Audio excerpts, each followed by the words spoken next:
Hello everyone. तो कैसे हैं आप सब। आज की इस वीडियो में बात करने वाले हैं आपके इग्नू सब्जेक्ट कोड BPCS 183 की, जिसकी बुक का नाम है इमोशनल इंटेलिजेंस, यानी कि हिंदी में कहूँ तो सांवेगिक बुद्धि। इसके मोस्ट इंपोर्टेंट क्वेश्चन करने वाले, यानी कि इस सिंगल वीडियो में जितने भी इंपॉर्टेंट क्वेश्चन होते हैं इस सब्जेक्ट के वो कवर हो जाएंगे, जितने आपके प्रीवियस ईयर में आए हैं। ठीक है, और इस साल आने के चांस है उसको मैंने इस वीडियो में इंक्लूड कर लिया है। इस वीडियो से बाहर एक क्वेश्चन नहीं जाने वाला, तो इस वीडियो काफी ध्यान से देखना और ध्यान रखना वन शॉट वीडियो रहने वाली, यानी कि सिंगल वीडियो से आपको ये सब्जेक्ट कवर हो जाएगा। कोई और वीडियो देखने की आपको जरूरत नहीं है, ठीक है ना। और इस एग्जाम की बात करूँ तो एग्जाम आपका 50 मार्क्स का आता है, ठीक है ना। आपको 18 मार्क्स चाहिए होते हैं पास होने के लिए, 18 मार्क्स से ज़्यादा ही लेके आओगे इस वीडियो को देखने के बाद, ठीक है ना। तो काफ़ी ध्यान से देखना आपको वीडियो को। तो देखिए, आप मुझे इंस्टाग्राम पर फॉलो कर सकते हैं, यूजर नेम आपके सामने, अभी कुछ ही पर्सनल क्वेरी तो आप मेरे से पूछ सकते हैं। और आप हमें टेलीग्राम पर ज्वाइन कर सकते हैं, जिसका नाम है एकलव्य इग्नू। यहाँ पर आपको PDF नोट जितने अपडेट्स है वो मिल जाएंगे, जितने क्वेश्चन पेपर हैं आपके सब्जेक्ट से रिलेटेड वो यहाँ पर आपको प्रोवाइड करा दिए जाएंगे, तो आप ज्वाइन कर सकते हैं, ठीक है। तो देखिए, आज का जो पहला क्वेश्चन है, ठीक है, जो आज का पहला क्वेश्चन क्या है कि संवेगों के घटक कौन कौन से, यानी अब कंपोनेंट बताने हैं संवेग के। संवेग का मतलब क्या होता है, इमोशन, ठीक है ना। क्या होता है, इमोशन, ठीक है। तो आपको ये बताना है कि भाई कौन कौन से कंपोनेंट होता है, घटक कौन कौन से होते हैं, और संवेग, भावना और मन स्थिति के बीच में आपको डिफरेंस बताना है, यानी कि अंतर बताना है। क्वेश्चन समझ आ गया भाई, संवेग के घटक कौन कौन से होते हैं और संवेग, भावना और मन स्थिति में आपको अंतर स्पष्ट करना है, ठीक है ना। काफी डेली लाइफ से जुड़ा हुआ ये सब्जेक्ट है, आपको इजीली समझ भी आ जाएगा। तो संवेग यानी कि हमारे जो इमोशन होते हैं, ठीक है ना, जैसे कि मैं दुखी हूँ, खुश हूँ, तो ये मेरा इमोशन है, ठीक है ना। तो ध्यान रखना। तो संवेग के घटक कौन कौन से होते हैं, यानी किस किस पर ये निर्भर करते हैं, किन घटकों पर निर्भर करते हैं, हम इसकी बात कर रहे हैं। फिर तीनों में डिफरेंस की बात भी हम करेंगे, ठीक है ना। तो देखिए, तो संवेग के कितने घटक होते हैं, मेनली 3 घटक होते हैं, इसकी हम बात कर लेते हैं। तो पहला है शारीरिक घटक, ठीक है ना। तो जैसे कि ये शरीर में होने वाले भौतिक परिवर्तन से है, ठीक है ना, जैसे कि हृदय गति का बढ़ना, पसीना आना या मांसपेशियों में तनाव आदि, जो संवेगों के अनुभव के दौरान होता है, ठीक है। जब हमें कोई तुरंत ही क्या होता है, एक संवेग की अनुभूति होती है, यानी कि हमें इमोशन तुरंत से हमारे आता है, ठीक है ना। वो इमोशन कैसे भी हो सकता है, डर का हो सकता है, ठीक है, खुशी का हो सकता है। तो इससे क्या होता है, हमारे शरीर में कुछ ना कुछ चेंजेस होते हैं। जैसे कि मान लो हमें कुछ डर वाला इमोशन हमारे शरीर के अंदर जागा, तो इससे क्या होगा, हमारी जो हार्ट बीट होती है वो बढ़ जाएगी, ठीक है। पसीना नहीं लग जाता है, आपने देखा हो कई बार कुछ ऐसी सिचुएशन हमारे साथ होती है जिसमें हम काफ़ी डर जाते हैं, हमारे अंदर डर का इमोशन है, ठीक है ना। जिससे क्या होता है, हमारे अंदर शारीरिक परिवर्तन होते हैं, इसे हम भौतिक परिवर्तन कहते हैं, ठीक है। जैसे कि हृदय गति का बढ़ना, पसीना आना, तो ये सब आपका हो जाएगा, ठीक है ना। तो इनको हम कब अनुभव करते हैं, इन संवेगों के अनुभव के दौरान हम इसको फील करते हैं, ये सब, ठीक है ना। समझ आ गया, जब हम कोई संवेग का अनुभव करते हैं, कोई इमोशन का अनुभव करते हैं, तब हमारे अंदर ये सब चेंजेस होते हैं जो हमें, जिसको हम शारीरिक घटक बोलते हैं, ठीक है। तो संवेग का पहला घटक हो जाएगा। आगे देखो, दूसरा है संज्ञानात्मक घटक, ठीक है, जिसे इंग्लिश में कहते हैं कोग्निटिव कंपोनेंट, ठीक है ना। तो ये क्या है, मानसिक प्रक्रिया है जिसमें हम अपने संवेगों को समझते हैं और नाम देते हैं, ठीक है। कि जो इमोशन है ना, जो संवेग है, उसको समझते हैं किस प्रकार का संवेग है ये, ठीक है, उसको हम नाम देते हैं। मेनली इसका उद्देश्य क्या होता है, ये समझना है कि हमें किसी विशेष स्थिति में क्यों संवेग महसूस हो रहा है। तो इसका मेनली उद्देश्य क्या है, जो संज्ञानात्मक घटक है, ये मेरी तरह से मेनली मानसिक प्रक्रिया है, यानी कि हम मेंटली सोचते हैं जो ये इमोशन है ये क्यों हो रहा है, ठीक है। ये कोई भी सिचुएशन है, हमें इस सिचुएशन में ये वाला इमोशन क्यों आ रहा है, ठीक है ना। तो इसको हम बोलते हैं संज्ञानात्मक घटक, ठीक है ना। इसका मेनली पर्पस क्या होता है, ये समझना होता है कि हमें किसी विशेष स्थिति में, किसी स्पेशल सिचुएशन में हमें ये संवेग क्यों महसूस हो रहा है, ठीक है। तो मेनली मैं कह सकता हूँ जो हमारा इमोशन है उसको समझना, उसको नाम देना, ठीक है ना। अगर मेरे को दुख हो रहा है, मान लो मैं सोचूंगा यार ये यहाँ पर मुझे दुख क्यों हो रहा है, तो ये जो मैं सोच रहा हूँ ना कि मेरे को दुख क्यों हो रहा है, मेरे लिए कौन सा घटक है, संज्ञानात्मक घटक है। समझ आ गया, तो आपको समझ लेना है आसानी से, ठीक है ना। उसके बाद देखो व्यवहारिक घटक, ठीक है ना। इसमें क्या बताओगे, तो ये संवेगों के भारी अभिव्यक्ति का हिस्सा है, ठीक है ना। जब हमें कोई इमोशन होता है, ठीक है, मतलब इमोशन दुख का, सुख का, कैसा भी इमोशन है, तो हम भारी प्रतिक्रिया किस प्रकार से दे रहे हैं, ठीक है ना। तो वो क्या, जैसे हमारे चेहरे का हाव बदल जाएगा, ठीक है, कैसे भी होता है, तो हमारा व्यवहारिक घटक होता है। तो ये हमारी क्या है, संवेगों के भारी अभिव्यक्ति है। इमोशन हमारे अंदर आया, तो उससे जो हमने भारी अभिव्यक्ति दी उसको, जैसे कि हम चेहरे के भाव हमारे बताते हैं, ठीक है, शारीरिक भाषा, ठीक है, और संवेगों के दौरान की गई क्रियाएं, ठीक है ना। जैसे कि मैं आपको बताऊं, आपको आपके पीछे गली में कुत्ता दौड़ गया, तो आपके अंदर एक डर का इमोशन आया, ठीक है ना, और आप भागे बहुत तेज की, ठीक है। तो भागना क्या, आपकी भारी अभिव्यक्ति है, ठीक है ना। समझ आ रहा है। तो ये सब आपको ध्यान रखना ही हो जाएगा आपका व्यवहारिक घटक, यानी कि जब संवेग आता है कोई सा भी, तो उसके बाद आप कैसा व्यवहार करते हैं, तो ये आपका व्यवहारिक घटक हो जाता है। आपको समझ आ गया होगा आसानी से। तो देखिए, अब हम बात करते हैं संवेग, भावना और मन स्थिति में अंतर क्या है, ठीक है ना। तो हम इन तीनों की बात करते हैं। तो देखिए, तो पहले हम बात करते हैं संवेग की, ठीक है ना। तो संवेग एक तीव्र और तत्कालिक प्रक्रिया है, ठीक है ना, कि हमें जो संवेग होता है ना, बहुत जल्दी इमोशन हमारे चेंज होते रहते हैं, ठीक है। आपको खुद पता है, कभी सुख हो जाते हैं, तो कभी हम खुश हो जाते हैं, तो कभी हम दुखी हमें महसूस होने लग जाता है, कभी हम सैड हो जाता है, कभी हम हैप्पी हो जाते हैं, सब आपको पता है, ये काफ़ी जल्दी जल्दी चेंज होता रहता है। तो संवेग क्या एक तीव्र और तत्कालिक प्रक्रिया तुरंत होती है, ठीक है ना, ये जो किसी विशेष घटना या स्थिति के कारण उत्पन्न होता है, ठीक है। आपको पता है, जो संवेग है किसी ना किसी मेन कारण से, मेन स्थिति के कारण ये उत्पन्न होता है, ठीक है। ऐसे ही थोड़ी ना हमें कोई इमोशन आ जाएगा। घर में लड़ाई चल रही है, तो उस टाइम पे जो इमोशन जगेगा वो उस लड़ाई के कारण हुआ, ठीक है। आपका बर्थडे है, आप खुश हो गए, तो आपके बर्थडे के कारण वो क्या, उस बर्थडे आपकी घटना थी, ठीक है। तो उस विशेष घटना के कारण आपको कोई इमोशन आया होगा। तो संवेग क्या है, एक तीव्र और क्या है, तत्कालिक प्रक्रिया, थोड़ी ना ये बाद में भी रहेगी, ये उसी टाइम के लिए होती है, फिर ये बाद में आपका चेंज हो जाता है, ठीक है ना। तो विशेष घटना के अकॉर्डिंग ये उत्पन्न होता है, ठीक है। आपका संवेग को ध्यान रखना है, संवेग के बारे में बता रहा हूँ। और संवेग क्या, प्राय तीव्र और अल्पकालिक होते हैं। मैंने बताया काफी कम समय के लिए होते हैं। आपका बर्थडे खत्म, अब वापस नॉर्मल हो जाओगे, जो खुशी का इमोशन था वो गया, ठीक है, समझ आ गया। इनमें क्या शारीरिक, संज्ञानात्मक और व्यवहारिक घटकों का मिश्रण होता है, ठीक है ना। आप खुश हो, आप बाहर नाचोगे, गाओगे, तो आप कहीं क्या है, भारी अभिव्यक्ति, सब मैंने बता तो दिया आपको ये, ठीक है ना। तो ये संज्ञानात्मक, व्यवहारिक और शारीरिक घटकों का मिश्रण होता है संवेग में, ठीक है ना, जिसकी मैंने बात कर ली है कि संवेग के घटक कौन कौन से होते हैं, ठीक है। अब हम बात करते हैं भावना की, यानी कि फीलिंग। आपको लग रहा होगा यार, भावना और संवेग यानी इमोशन, तो बात तो एक ही है। अगर मैं खुश हो रहा हूँ तो ये मेरी भावना ही तो है, नहीं, थोड़ा बहुत डिफरेंस होता है, ठीक है, ध्यान रखना। तो भावना संवेग का क्या एक व्यक्तिगत और सजीव अनुभव होता है, ठीक है ना। तो भावना लगभग होता संवेग ही है, बट थोड़ा बहुत डिफरेंस होता है कि संवेग का क्या एक व्यक्तिगत सजीव अनुभव होता है, ये संवेग की तुलना में कम तीव्र होते हैं, ठीक है ना। जो इमोशन हमारे तुरंत तो जगते हैं, लेकिन ये क्या बहुत थोड़े कम तीव्र होते हैं, हमें थोड़ा धीरे धीरे हमें क्या फीलिंग जनरेट होती है, ठीक है ना, ध्यान रखना, संवेग के मुकाबले, और अधिक समय तक बनी रह सकती है, ठीक है ना। तो जो ये भावना है, ठीक है ना, अब मान लो किसी के प्रति हमारी प्यार की भावना है, ये बहुत लंबे समय तक रहती है, आप खुद जानते हो उसके बारे में, ठीक है ना, मुझे ज़्यादा एक्सप्लेन करने की जरूरत भी नहीं है इसको। तो ये काफ़ी कम तीव्र होती है, लेकिन काफ़ी लंबे समय तक ये बनी रह सकती है, आपको पता है, ये नहीं कम समय के लिए भी रह सकती है, बट ये मेजोरिटी ऑफ द टाइम क्या होता है, ज़्यादा समय तक बनी रह सकती है, ठीक है ना। और उदाहरण के लिए, भय का संवेग एक चिंता की भावना में बदल सकता है, ठीक है। मान लो आपको डर था, ठीक है ना, अब वो डर अगर आपका चिंता में बदल गया, तो चिंता क्या है, एक भावना है, ठीक है ना। भय क्या एक संवेग है, भय डर यानी कि इमोशन है जो आपका अंदर से आया। अब ये डर कहीं आपका चिंता में ना बदल जाए, ठीक है, तो चिंता में बदल गया तो वो काफ़ी लंबे समय तक रहती है चिंता। आपको पता है, जो टेंशन डिप्रेशन होता है एक भावना है, ठीक है, तो ध्यान रखना। तो भय क्या एक चिंता की भावना में बदल सकता है, तो ध्यान रखना, मैंने बोला कि तो भावना क्या एक व्यक्तिगत और सजीव अनुभव है, जो कि संवेग से बदलता है, ठीक है, समझ आ गया। तो यहाँ पर आप ये बता सकते हैं, ठीक है। और तीसरा आपका था क्या, मन स्थिति, ठीक है ना। तो मैं तीनों के बारे में बता रहा हूँ, ठीक है, यही डिफरेंस है, ध्यान रखना। और मन स्थिति क्या व्यक्ति की संपूर्ण मानसिक स्थिति को दर्शाती है, ठीक है।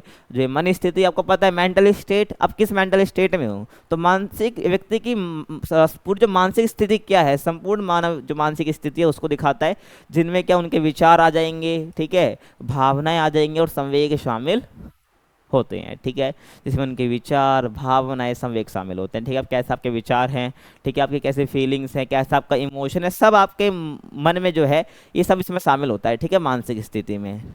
जहाँ संवेग और भावना विशेष प्रतिक्रियाएं होती हैं, ठीक है, क्योंकि विशेष घटना के कारण होती हैं, वही मन स्थिति की एक विस्तृत और दीर्घकालिक स्थिति है, ठीक है। आपकी मेंटल स्टेट ना लंबे समय तक बनी रह सकती है, आपको पता है, अगर आप डिप्रेशन में, आपकी मानसिक स्थिति डिप्रेशन में, तो ये लंबे समय तक बनी रह सकती है, दीर्घकालिक स्थिति ये होती है, ठीक है, जो व्यक्ति के मूड और व्यवहार को प्रभावित करती है, ठीक है। आपकी जो मेंटल स्टेट है, ये आपके मूड और आपका जो व्यवहार है, ठीक है, इसको क्या बहुत प्रभावित करता है, वो खुद पता है, ठीक है ना।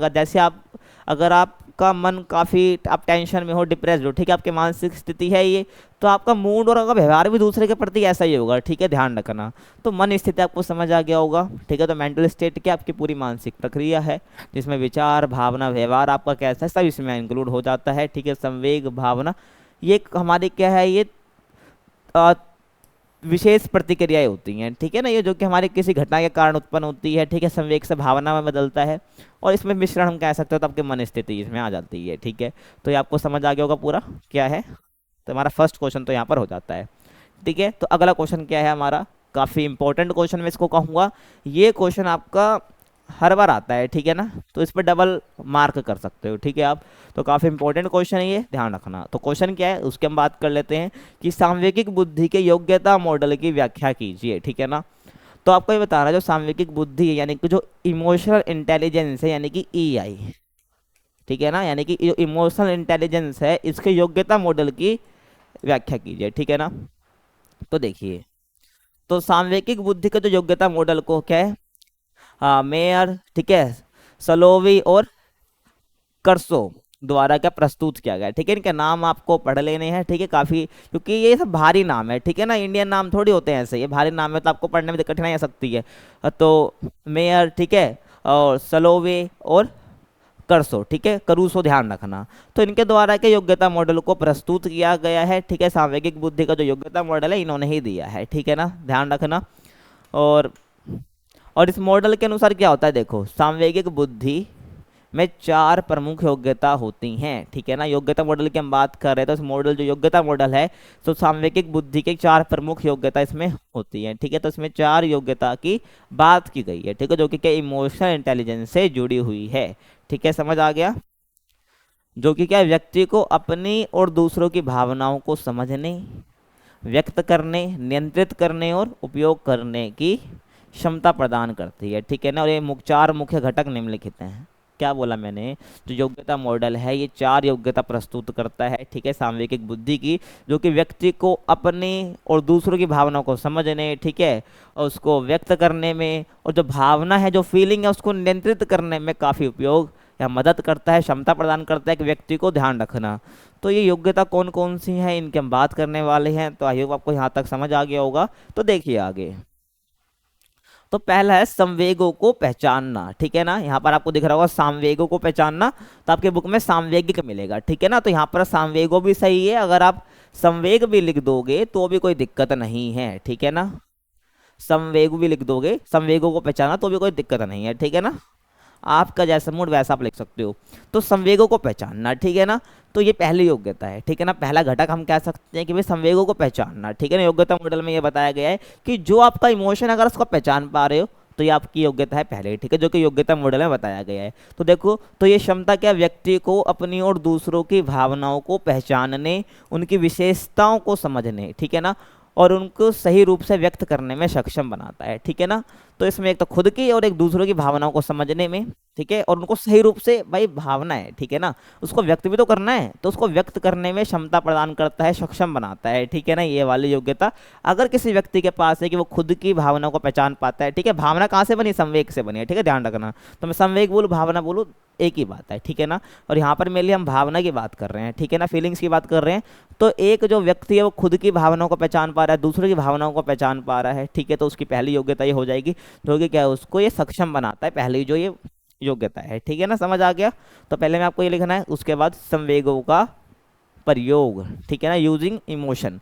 तो इमोशंस जो है ना उसको नियंत्रित भी करना, उसका प्रयोग करना, उपयोग करना आना चाहिए। देखो जैसे कि आप ये बता सकते हो, इसमें व्यक्ति क्या भावनाओं का उपयोग संज्ञानात्मक प्रक्रिया जैसे कि समस्या समाधान, निर्णय लेना में करता है, जिससे क्या उसकी सोच में स्पष्टता आती है और वह अधिक रचनात्मक हो सकता है, ठीक है ना। इसमें ये बोला है कि जो संवेगों का प्रयोग कैसे करेगा, इसमें जैसा व्यक्ति का इमोशन है, ठीक है, उसमें निर्णय वो किस प्रकार से ले रहा है, ठीक है ना। तो इसमें व्यक्ति क्या भावनाओं का उपयोग करता है, संज्ञानात्मक प्रक्रियाओं के लिए करता है, ठीक है, कॉग्निटिव प्रोसेस के लिए करता है, जैसे कि मैं बात करूँ समस्या समाधान का हो गया, ठीक है, निर्णय लेना हो गया। तो इसमें क्या है, संवेगों का प्रयोग करना, ठीक है ना, और इसमें क्या उसकी सोच में स्पष्टता आती है और क्या वह अधिक रचनात्मक हो सकता है, ठीक है ना। वो कैसा संवेग है उसका प्रयोग कर रहा है, वो निर्णय लेने में, समाधान, किसी समस्या का समाधान निकालने में, तो इसका ये ध्यान रखना। सेकंड योग्यता आ जाएगी भाई संवेगों का प्रयोग किस प्रकार से कर रहा है, ठीक है। उसके बाद है संवेगों को समझना, ठीक है ना, अंडरस्टैंडिंग इमोशंस, तो इसमें आ जाएगा। तो इसमें आप यही बताओगे, तो इस योग्यता के माध्यम से जो व्यक्ति है ये समझ सकता है कि भावनाएं कैसे विकसित होती हैं, ठीक है ना। संवेग से भावना विकसित होती है। तो उस योग्यता के अनुसार व्यक्ति वो समझ पाता है कि जो ये भावनाएं कैसे विकसित होती है, ठीक है, और कैसे उनमें परिवर्तन आता है, ठीक है, कैसे उनमें परिवर्तन आता है और उनके पीछे के कारण क्या है, ठीक है ना। तो क्या कह रहा हूँ मैं यहाँ पर, तो ये जो योग्यता है इसके माध्यम से व्यक्ति ये समझ पाता है कि उसकी भावनाएं कैसे विकसित हो रही हैं, उसमें परिवर्तन क्यों आ रहा है, ठीक है। मैं पहले मेरी ये फीलिंग हो रही थी, अब मेरी ये फीलिंग हो रही है, तो ये क्यों परिवर्तन आ रहे हैं। अगर व्यक्ति ये पहचान पा रहा है तो उसके पास ये वाली योग्यता, वो संवेगों को समझ पा रहा है और उनके पीछे का कारण क्या है ये भी समझ पाता है कि मेरी फीलिंग्स क्यों बदल रही है, ठीक है ना। तो ये समझ आ रहा है। तो ये सब क्या है, हमारा संवेगों को पहचान पा रहे हैं, तभी तो ये हम पहचान पाएंगे। अगर संवेगों को पहचान ले तो हमारी भावनाएं क्यों बदल रही है भी हम बता पाएंगे। तो इसमें आप ये बता सकते हो, ठीक है। देखो आगे, अगला है संवेगों को नियंत्रित करना, ठीक है ना। आपका संवेग यानी जैसे आपकी भावना है, ठीक है ना, उस भावना को नियंत्रित करना आपको आना चाहिए। अगर आपका जो इमोशन है उसको काबू में नहीं कर पा रहे, उस इमोशन आपने कुछ भी कर दिया, ज़्यादा खुश हो रहे हो, पता नहीं कुछ और कर दिया आपने, ठीक है ना, तो उसको नियंत्रित, ज़्यादा खुशी को आपको नियंत्रित करना है। ज़्यादा दुख हो रहा है तो आपके शरीर के लिए घातक साबित हो सकता है, तो उसको भी आपको क्या करना आना चाहिए, नियंत्रित करना आना चाहिए। तो यही बोला है कि संवेगों को नियंत्रित करने की कला आपके अंदर होनी चाहिए, योग्यता आपके अंदर होनी चाहिए, जो कि कई योग्यता मॉडल बताता है। जिस व्यक्ति के अंदर ये है तो ध्यान रखना, ठीक है। तो उसका मैं कहूँगा उसके पास क्या इमोशनल इंटेलिजेंस है, ठीक है ना। हम पढ़ते हैं ना कई बार इमोशनल इंटेलिजेंस काफ़ी जरूरी है आज के टाइम पे। तो जिस व्यक्ति के पास वो अपने इमोशंस को रेगुलेट कर पाता है, नियंत्रित कर पाता है, उसका प्रयोग कर पाता है, समझ पाता है, मैं बोलूँगा हाँ उसके पास क्या इमोशनल इंटेलिजेंस है, ठीक है, ध्यान रखना। तो इस घटक के अंतर्गत क्या होता है, व्यक्ति अपनी भावनाओं को नियंत्रित करना और दूसरों के साथ सकारात्मक संबंध बनाए रखने की क्षमता विकसित करता है, ठीक है ना। मैंने यही तो बोला कि अगर आप अपने क्या है जो भावनाएं हैं उसको नियंत्रित कर लेते हैं, ठीक है ना। मान लो आपकी जो फीलिंग है वो बहुत बेकार है, ठीक है, आप बहुत गुस्से में हो, ठीक है, तो उससे क्या, आप दूसरा व्यक्ति आपके पास आता है बात करने के लिए, अगर आपने उससे भी गुस्से में बात कर दी तो आपके संबंध कैसे बनेंगे, नकारात्मक बनेंगे, ठीक है, नेगेटिव दिशा में ये जाएगा। लेकिन अगर आपने अपनी भावनाओं को नियंत्रित कर लिया तो ये क्या बनाएगा, एक पॉजिटिव डायरेक्शन में जाएगा। अब दूसरा व्यक्ति आपसे बात भी करने आएगा, आपसे कुछ पूछे कभी, तो आप अच्छे से बात करोगे, ठीक है ना, क्योंकि आपने अपने जो इमोशन है उसको नियंत्रित कर लिया। तो ये क्या करता है, एक सकारात्मक संबंध बनाए रखने में काफ़ी मदद करता है, ठीक है। समझ आ गया मैं क्या कहना चाह रहा हूँ, ठीक है। नहीं भी समझ आया तो एक बार पीछे करके देख लेना, ठीक है ना। और इसके माध्यम से वह कठिन परिस्थितियों में भी क्या स्थिरता बनाए रख सकता है, ठीक है। हम ना कोई गलत कदम उठा लेते हैं तो अगर वो क्या नियंत्रित कर पा रहा है संवेगों को, तो इससे क्या वो कठिन परिस्थितियों में भी क्या वो स्टेबल रह पाएगा, ठीक है ना, अपने अंदर वो स्टेबिलिटी रख पाएगा, स्थिरता बनाए रख सकता है, ठीक है ना। समझ आ गया मैं क्या कहना चाह रहा हूँ, ठीक है। आगे देखो अगला क्वेश्चन, ठीक है ना, आत्ममान की व्याख्या कीजिए, ठीक है। क्वेश्चन क्या कह रहा है हमारा कि आत्म यानी स्वयं, ठीक है, और मान यानी कि आत्ममान की व्याख्या कीजिए। आपको ये बताना है कि जो आत्ममान के विकास की रणनीतियाँ क्या होनी चाहिए, ठीक है ना। तो आपको दो क्वेश्चन है इसके अंदर, आत्ममान क्या होता है आपको ये बताना है, और आत्ममान अगर विकसित करना है, विकास करना है, तो उसकी कौन कौन सी स्ट्रेटेजीज होनी चाहिए, रणनीतियाँ होनी चाहिए, उसकी बात कर रहा है, ठीक है ना। तो इसकी हम बात करेंगे। तो पहले आपको ये पता होना चाहिए आत्ममान क्या होता है, ठीक है। तो हम ये बात करते हैं आत्ममान की व्याख्या की पहले। देखो, तो आत्ममान का अर्थ होता है स्वयं के प्रति हमारे विचार और भावनाएं, ठीक है ना। तो आत्ममान का मतलब क्या होता है भाई, कि स्वयं के प्रति हम क्या सोचते हैं, हमारे विचार क्या हैं, ठीक है ना, और हमारी भावनाएं क्या है। अगर मैं सोचूं यार मेरे को तो पढ़ाना ही नहीं आता, मैं तो पढ़ा ही नहीं पाऊंगा, ठीक है, या दूसरा मेरे को समझ ही नहीं पाता है, जो मैं पढ़ाता हूँ उसको समझ ही नहीं आता है, अगर ये मेरे खुद के प्रति मेरे थॉट है ना, तो ये मेरा आत्ममान क्या जाएगा, लो जाएगा, मेरा आत्ममान क्या जाएगा, लो जाएगा। लेकिन अगर मैं यही बोलूं कि हाँ भाई मैं सही पढ़ा पाता हूँ, लोगों को समझ भी आता है, कमेंट अच्छे अच्छे आते हैं, तो ये मेरा क्या बढ़ाएगा, आत्ममान बढ़ाएगा। अगर मैं नेगेटिव सोच के अपने बारे में पॉजिटिव सोचूं, मेरे अपने प्रति अपने विचार अच्छे रखूं, ठीक है, अपने प्रति भावनाएं अच्छी रखूं, तो मेरा आत्ममान कैसे जाएगा, वो ऊपर जाएगा, ठीक है ना। तो आत्ममान क्या होता है, स्वयं के प्रति हमारे विचार क्या है, हमारी भावनाएं क्या है, ठीक है, हम अपने बारे में कैसा सोच रहे हैं, ठीक है, हमें अपने प्रति सकारात्मक विचार रखने हैं, तो ये क्या है, आत्ममान हो जाएगा, ठीक है ना। और आगे मैं बात करूं, और इस बात को दर्शाता है कि हम अपने बारे में कैसा महसूस करते हैं, मैंने बताया, ठीक है, और खुद को किस नज़रिए से देखते हैं, किस रूप में देखते हैं, और अपने आप को कहाँ देखते हैं, ठीक है। अगर आप दूसरे से तुलना करेंगे तो अपने आप को हमेशा कि अपना जो आत्ममान है वो गिरा हुआ ही पाएंगे, दूसरे से कंपैरिजन हमें कभी नहीं करना होता है, ध्यान रखना, ठीक है। तो यहाँ पर यही बोल रहा हूँ कि खुद को हम किस रूप में देखते हैं, ये हमारा आत्ममान होता है, ठीक है ना। ये दर्शाता है आत्ममान कि हम खुद को किस नज़रिए से देखते हैं। और आत्ममान का सीधा संबंध क्या होता है, हमारे आत्मविश्वास और आत्मसम्मान से होता है, ठीक है ना। अगर मैं आत्ममान की बात कर रहा हूँ, ठीक है, अगर मैं आत्ममान की बात कर रहा हूँ तो इससे हमारा क्या आ जाता है, सेल्फ रिस्पेक्ट आ जाती है, ठीक है, सेल्फ रिस्पेक्ट आ जाती है, ठीक है। और दूसरा क्या आ जाता है हमारा, ठीक है, हमारा कॉन्फिडेंस आ जाता है, ठीक है, क्या आ जाता है, सेल्फ कॉन्फिडेंस, ठीक है, सेल्फ कॉन्फिडेंस। तो ये से हमारा आ जाता है, ठीक है, दो चीज आ जाती है, एक तो आत्ममान में एक हमारा सेल्फ रिस्पेक्ट आ जाता है, एक सेल्फ कॉन्फिडेंस आ जाता है। तो इसका संबंध, हमारा आत्ममान का संबंध इन दोनों से होता है, आपको ध्यान रखना है, ठीक है। अगर हमारा सेल्फ रिस्पेक्ट बहुत गिरी हुई है, मान लो हमें कोई रिस्पेक्ट नहीं कर, तो हम सोचेंगे यार मेरी सेल्फ रिस्पेक्ट तो है ही नहीं, तो आपका जो आत्ममान है वो नीचे जाएगा, ठीक है ना।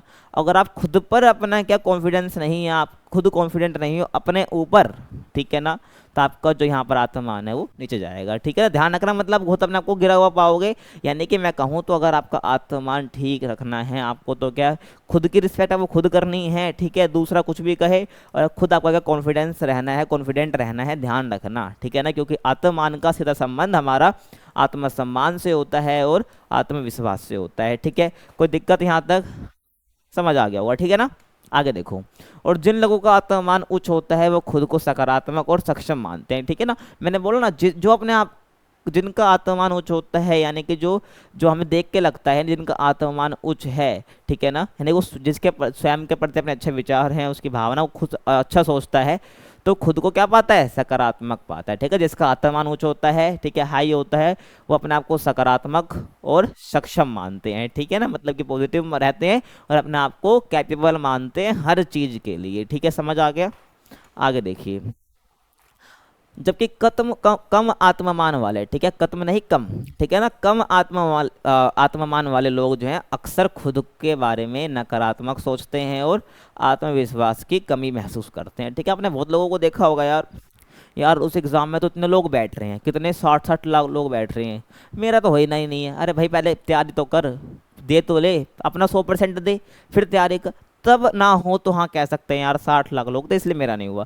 पहले ही नेगेटिव नहीं सोचना है, अपना क्या आत्ममान क्या रखना है, हाई रखना है, भाई मैं तो निकाल लूंगा इस एग्जाम को, ठीक है ना। तो ये क्या होता है, हमारा आत्ममान, हमारे विचार हमारे प्रति कैसे होते हैं, पॉजिटिव होते हैं, तो हमारा आत्ममान भी हाई रहेगा। लेकिन हम पहले ही नेगेटिव सोच लेंगे, हमारा कम आत्ममान जिसका होता है वो अपने आप को क्या नकारात्मक सोचते हैं और अपने आत्मविश्वास में कमी महसूस करते हैं, ठीक है। अभी तो यहाँ पर हम आत्ममान की बात कर रहे हैं, ध्यान रखना, ठीक है। अब हम बात करते हैं आत्ममान के विकास की रणनीति। जितना मैंने आपको पीछे बताया है ना, उस सब खुद इसको लिख सकते हो, ध्यान रखना, ठीक है ना। तो आत्ममान की विकास की रणनीति, यानी कि अगर आपको अपना आत्ममान बढ़ाना है तो कौन कौन सी स्ट्रेटेजीज आपको फॉलो करनी है, कौन कौन सी रणनीतियां आपको रखनी है, तो अब आपको बताना है, ठीक है। तो देखो, पहला है स्वयं की सकारात्मक सोच विकसित करना, यानी कि खुद की एक पॉजिटिव सोच विकसित करना, डेवलप करना है, ठीक है ना। तो आपके आत्ममान आपको खुद बढ़ जाएगा, ठीक है, ये तो डिस्कस करा मैंने पीछे। तो खुद को क्या है, सकारात्मक रूप से देखना और अपनी क्षमताओं में विश्वास रखना, जो आपको आता है ना उसमें आपको विश्वास रखना, ठीक है ना। तो खुद को क्या है, सकारात्मक रूप से देखना, पॉजिटिव नजरिए से देखना और खुद अपनी क्षमताओं में विश्वास रखना आत्ममान बढ़ाने का एक महत्वपूर्ण तरीका होता है, ठीक है ना। क्या बोला मैंने, समझ आया। अपने आपको सकारात्मक रूप से देखना और अपनी क्षमता जो आपके अंदर जो भी काम आप कर पाते हो उसमें विश्वास रखना, क्या है, आत्ममान बढ़ाने का एक महत्वपूर्ण तरीका है, ठीक है। समझ आ गया कि अच्छा तरीका है अपना आत्ममान बढ़ाने के लिए, ठीक है। आगे देखो, लक्ष्य बनाना और हासिल करना। अब लोग क्या करते हैं ना, बहुत बड़े बड़े लक्ष्य बना लेते हैं, ठीक है, मतलब कि पहाड़ जैसे लक्ष्य बना लेंगे, ठीक है, और काम करेंगे इतना सा, ठीक है। समझ आ रहा है मैं क्या कह रहा हूँ। तो लक्ष्य बनाना है आपको, ठीक है, लेकिन छोटे छोटे लक्ष्य बनाने हैं, ठीक है। लक्ष्य बड़े रखने हैं, लेकिन उस लक्ष्य को पूरा करने से पहले आपको दिन में क्या अपने छोटे छोटे लक्ष्य बनाने हैं, ठीक है। क्या बनाने हैं, छोटे छोटे लक्ष्य बनाने हैं। तब जब आप इन छोटे छोटे लक्ष्यों को पूरा कर पाओगे, ठीक है, इन्हें अपने हासिल कर पाओगे, तो आपका जो बड़ा लक्ष्य है वो ऑटोमेटिकली पूरा हो जाएगा, ठीक है ना। बड़ा लक्ष्य जो है वो आपका ऑटोमेटिकली पूरा हो जाएगा। लेकिन आपने पहले ही बड़ा लक्ष्य मतलब बना लिया कि मैं दिन में 8 घंटे पढ़ूंगा, लेकिन 8 घंटे बड़ा लक्ष्य, लेकिन अगर आप तो नहीं कर पाओगे तो आप जाओगे डिमोटिवेट हो जाओगे, यार मैं नहीं पढ़ पा रहा। लेकिन अगर आप क्या करोगे, अगर आप भाई सोचोगे मैं 1 घंटा पढ़ूंगा, ठीक है, आज मैं 1 घंटा पढ़ूंगा, फिर मैं 2 घंटे पढ़ूंगा, अगर 1 घंटा आज मैंने पढ़ लिया फिर मैं 3 घंटे करूंगा। तो आपने क्या छोटे छोटे लक्ष्य रखे दिन के, मैं 1 घंटा पढ़ूंगा फिर 2 घंटा पढ़ूंगा। तो ऐसे आपके क्या बन जाएगी, स्पीड बन जाएगी, आप इससे क्या 1 से 2 फिर 2 से 3 ऐसे जाओगे। तो आपने एक लक्ष्य पूरा करा फिर दूसरा करा, तो ऐसे आप क्या पाओगे अपने आप को कि आप सारे लक्ष्य हासिल कर पा रहे हो, बना रहे हो, फिर हासिल भी कर पा रहे हो, ठीक है। तो इससे क्या होगा, आपका आत्ममान बढ़ेगा, समझ आ रहा है। तो आपको लक्ष्य बनाने हैं और आपको हासिल भी करने हैं। तो छोटे छोटे लक्ष्य बनाकर उन्हें प्राप्त करना आत्मविश्वास को बढ़ाता है। मैंने यही तो बोला आपको, छोटे छोटे लक्ष्य बनाने हैं, उसको पूरे करना आपके जो कॉन्फिडेंस है उसको बढ़ाता है, ठीक है, और आत्ममान को मजबूत करता है, ठीक है ना। पहले बड़े लक्ष्य नहीं बना लेने हैं, बड़े लक्ष्य को हासिल करने के लिए छोटे छोटे लक्ष्य पर काम करना है, उसको पूरा करना है, तो बड़ा लक्ष्य ऑटोमेटिकली हो जाएगा। तो इससे क्या हो जाएगा, आपके अंदर आत्मविश्वास भी आएगा, और आत्मविश्वास आएगा तो आपके अंदर आत्ममान भी मजबूत होएगा। समझ आ गया। आगे देखिए, तो दूसरा है स्वयं को स्वीकारना। कुछ लोग तो ये होते हैं अपने में ही कमी निकालते हैं, ठीक है ना, खुद को स्वीकारते ही नहीं है। तो स्वयं को स्वीकारना भी काफ़ी जरूरी होता है, ठीक है, अगर आपको अपना आत्ममान बढ़ाना है तो अपनी कमजोरी और खूबियों को समझना है, ठीक है ना, आपके अंदर क्या कमजोरियां हैं और कौन कौन सी खूबियां हैं, ठीक है ना। खूबियों पर और काम कीजिए, मतलब खूबियों को अपना और उसको क्या मतलब कि नरिश कीजिए, इंप्रूव कीजिए। जो आपकी कमजोरी है उसको खत्म कीजिए, ठीक है ना, अपनी कमजोरियों को पहचानिए, खूबियों को समझिए, उसको कमजोरियों पर काम कीजिए, ठीक है, सुधारिए उसको, कमजोरी आपकी ताकत बन जाए ऐसा काम करिए। तो क्या है, तो अपनी कमजोरियों और खूबियों को समझना है और उन्हें स्वीकार करना है कि भाई भगवान ने मुझे ऐसा बनाया है तो मैं ऐसा ही ठीक हूँ, मेरे अंदर बहुत कला है, ठीक है, मैं किसी से कम नहीं हूँ। समझ आ रहा है। तो अपनी कमजोरी अगर आप कहते हैं उसको भाई ठीक कर लो, ठीक है, उस पर काम कर लो, लेकिन सोचने से कुछ नहीं होगा, काम करना पड़ेगा, ठीक है ना। पूरा कर लोगे तो भाई खुद आपका जो आत्ममान है वो बढ़ जाएगा, ठीक है ना। और स्वीकार करना है आत्ममान में क्या वृद्धि करता है, भाई जैसा हो आप वैसे अगर आपको एक्सेप्ट कर लेते हो, ठीक है ना, क्या कर लेते हो, एक्सेप्ट कर लेते हो, ठीक है, एक्सेप्ट कर लेते हो, तो क्या होगा, इजीली आपका जो आत्ममान है वो बढ़ जाएगा, ठीक है। समझ आ गया। आगे देखो, स्वयं की तुलना ना करना, ठीक है, वही बात है मैंने बताया कि तुलना नहीं करनी है किसी से, ठीक है ना, तो आपके जो आत्ममान है वो ऑटोमेटिकली बढ़ जाएगा। देखो, तो अपनी तुलना दूसरों से करने से बचना चाहिए, ठीक है ना, अपना कंपैरिजन जो है दूसरों से करने से बचना चाहिए। इससे क्या है, आत्मसम्मान बढ़ता है, ठीक है। अगर हम नहीं करेंगे तुलना तो हमारा जो आत्मसम्मान है वो बढ़ेगा और व्यक्ति के अपने जीवन में संतुष्टि महसूस करता है, ठीक है। जो आप देख रहे हो, अगर किसी के पास ज़्यादा पैसा है किसी के पास कम है, वो सोचा अगर मेरे पास क्यों नहीं है, तो हमेशा टेंशन में रहेगा, वो संतुष्टि महसूस नहीं करेगा।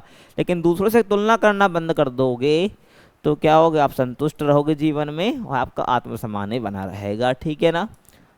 समझ आ गया। आगे देखो, अगर आपका सकारात्मक संबंध बनाना, लोगों के साथ हमेशा के सकारात्मक तरीके से रहना, उनके साथ सकारात्मक संबंध बनाना, तो ये भी कि आपका आत्ममान बढ़ाता है, ठीक है। तो ऐसे लोगों के साथ समय बिताना जो कि आपको प्रेरित करते हैं, ठीक है ना, पॉजिटिव लोगों के साथ रहना, पॉजिटिव संबंध बनाना, ये तो मैंने आपको बताया। तो ऐसे लोगों के साथ समय बिताना जो आपको प्रेरित करते हैं, ठीक है, आपकी सराहना करते हैं, यानी कि आपकी जो बात आप करते हो उसकी इज्जत करते हैं, सुनते हैं ध्यान से, यानी आपके बात का सराहना करते हैं।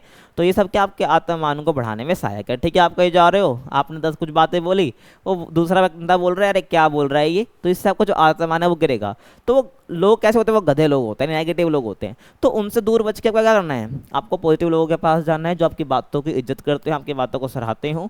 तो ध्यान रखना, तो सकारात्मक संबंध बनाना है, तो ये भी क्या है, आपकी आत्ममान के विकास की रणनीति हो जाएगी, ठीक है। समझ आ गया। अब अगला क्वेश्चन देखो कि अगला क्वेश्चन क्या कह रहा है कि मुखरता क्या है, ठीक है ना, कि मुखरता क्या है और मुखरता विकसित करने की रणनीतियों का वर्णन कीजिए, ठीक है ना। आप इन सबको वर्ड को जानते हो, लेकिन ये हिंदी में इसलिए आपको लग रहा है कि मुझे नहीं पता। मुखरता का मतलब क्या होता है, असर्टिव, ठीक है ना, क्या होता है भाई, असर्टिव, असर्टिवनेस, ठीक है, ध्यान रखना। तो मुखरता का मतलब क्या होता है, असर्टिवनेस होता है, ठीक है। तो आपको यही बताना है मुखरता क्या है। और मुखरता अगर हमें विकसित करनी है, अगर असर्टिवनेस विकसित करनी है तो कौन कौन सी रणनीतियों को फॉलो करना पड़ेगा, ठीक है ना। असर्टिवनेस मतलब होता है कि अपनी बातों को अच्छे से रखना, ठीक है ना, कॉन्फिडेंस तरीके से रखना। समझ आ रहा है, तो ये मुखरता हो जाएगा। तो देखो, ये हो जाएगा मुखरता क्या है, तो हम इसके पहले बात कर लेते हैं। तो मुखरता का मतलब क्या होता है, अपनी बात को साफ, स्पष्ट और आत्मविश्वास के साथ व्यक्त करना, ठीक है, बिना किसी झिझक के या डर के, ठीक है ना। तो क्या है, अपनी बात को क्लियर, ठीक है, और स्पष्ट रूप से और बिल्कुल कॉन्फिडेंट होके, आई कांटेक्ट मेंटेन करके जिसको भी आप बता रहे हो, ठीक है ना, बिना किसी झिझक के, बिना किसी डर के, ठीक है, किसी का लेके थोड़ी खाया आपने, जब डरोगे तो जो भी आप बात कह रहे हो सामने वाले को समझ आनी चाहिए, क्लियर आपकी बात होनी चाहिए और बिल्कुल बिना किसी झिझक के बताना है, ठीक है ना। तो ये क्या हो जाएगा, आपका मुखरता हो जाएगा, ठीक है, असर्टिवनेस हो जाएगी, ठीक है, आपको किसी को डराना नहीं है, ठीक है, आपको अपनी बातों को अच्छे से रखना है, ठीक है, और अच्छी आवाज़ में रखना है, ठीक है, टोन आपकी अच्छी होनी चाहिए। तो ये क्या हो जाता है, आपका मुखरता हो जाता है, ठीक है, समझ आ गया। और मुखर व्यक्ति के अपने विचारों को, भावनाओं को और ज़रूरतों को सही तरीके से सामने रखता है, ठीक है ना। जो उसके बातें हैं, जो उसकी फीलिंग्स हैं, जो उसकी नीड्स है, उसको क्या सही तरीके से वो सामने रखता है, ठीक है ना। यानी कि अपने कुछ भी बोल दे, दूसरे को समझ में नहीं आया ना ना, ठीक है ना। जो मुखर व्यक्ति होता है, जो असर्टिव व्यक्ति होता है, वो क्या अपने विचारों को, अपनी बातों को, अपनी ज़रूरतों को, जो उसको कहना है उसको सही तरीके से रखता है, जिससे लोग उसकी बात को समझते हैं और उसका सम्मान भी करते हैं, जो बंदा बात कह रहा है। आपने देखा होगा अपने आसपास कि बहुत, अपने आपने सोसाइटी में देखा होगा, ऐसे बहुत से लोग होते हैं जिनकी बातों को लोग काफ़ी ध्यान से सुनते हैं, उनकी हर बात की इज्जत करते हैं, क्योंकि वो लोग असर्टिव होते हैं, उनको बात कहने का तरीका होता है, ठीक है। और एक बंदा जो होता है बगर बगर करके चले गया, उसकी बातों को सुनता, इज्जत भी नहीं करता, ठीक है। तो यही चीज़ें हैं, ठीक है, ध्यान रखना। तो मुखर व्यक्ति को आपको क्या होता है, मुखरता क्या होता है, आपको ध्यान रखना है। और मुखरता का अर्थ क्या है, दूसरों पर हावी नहीं होना है, ठीक है, यह मैंने आपको स्टार्टिंग बता दिया है, बल्कि अपनी बात को शालीनता से, यानी कि बहुत अच्छे तरीके से कहना, रखना, यही क्या होता है, मुखरता होता है, ठीक है, समझ आ गया। अब हम बात करते हैं मुखरता विकसित करने की रणनीतियाँ कौन कौन सी हैं, ठीक है। तो देखो, तो मुखरता विकसित करने की रणनीतियाँ, तो पहला आ जाएगा आत्मविश्वास बढ़ाना, ठीक है ना। तो आपको क्या करना है, अपने सेल्फ कॉन्फिडेंस से क्या करना है, वर्क करना है, ठीक है ना, यानी कि आत्मसम्मान बढ़ाना है, समझ आ रहा है। तो यही क्या हो जाएगा, आपका पहली रणनीति हो जाएगी। तो खुद पर विश्वास रखना मुखरता का पहला कदम है, ठीक है ना। खुद पर विश्वास रखोगे तभी तो अपनी बात को कह पाओगे, खुद डरे हुए हो तो दूसरे को क्या बात रख पाओगे, ठीक है, समझ आ रहा है। तो इससे व्यक्ति क्या बिना किसी डर के अपनी बात कह सकता है, जब वो खुद पर विश्वास रखता है, ठीक है। तो पहला ही हो जाएगा। दूसरा है स्पष्ट संचार, संचार यानी कम्युनिकेशन, जो कम्युनिकेशन आप कर पा रहे हो वो स्पष्ट होनी चाहिए, क्लियर होनी चाहिए, ठीक है। तो देखो, तो अपनी बात को साफ और सरल भाषा में कहना सीखना चाहिए आपको। अगर आप असर्टिव मुखरता पाना चाहते हो, मुखर व्यक्ति बनना चाहते हो, तो क्या आपको साफ और सरल भाषा में कहना चाहिए, ठीक है। अगर आप इंग्लिश में भी बात करो, सिंपल इंग्लिश का यूज़ करो, ठीक है, सिंपल वोकैब का यूज़ करो, ताकि हर व्यक्ति उसको समझ पाए।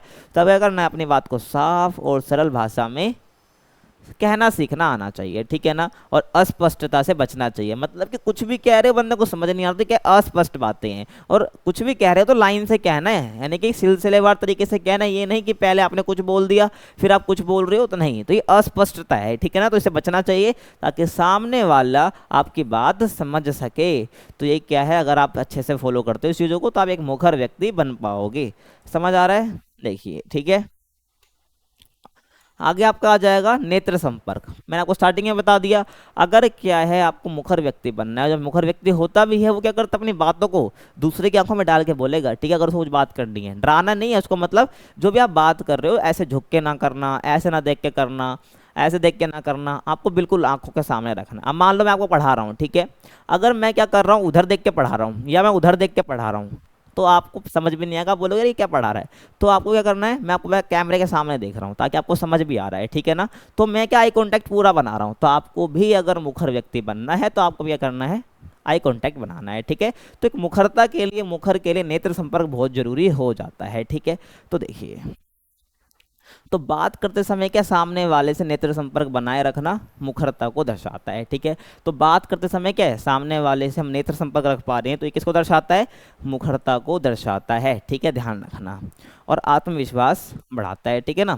जब हम सामने आँख से आँख मिला के बात करते हैं, सामने वालों की आंखों में देख के बात करते हैं, ठीक है, हम सब पे नज़र रख के बात करते हैं, तो इससे क्या होता है, हमारा कॉन्फिडेंस एक चरम सीमा पर पहुँचता है, एक लेवल पर पहुंचता है, ठीक है। तो नेत्र संपर्क आपको ध्यान रखना है, ठीक है।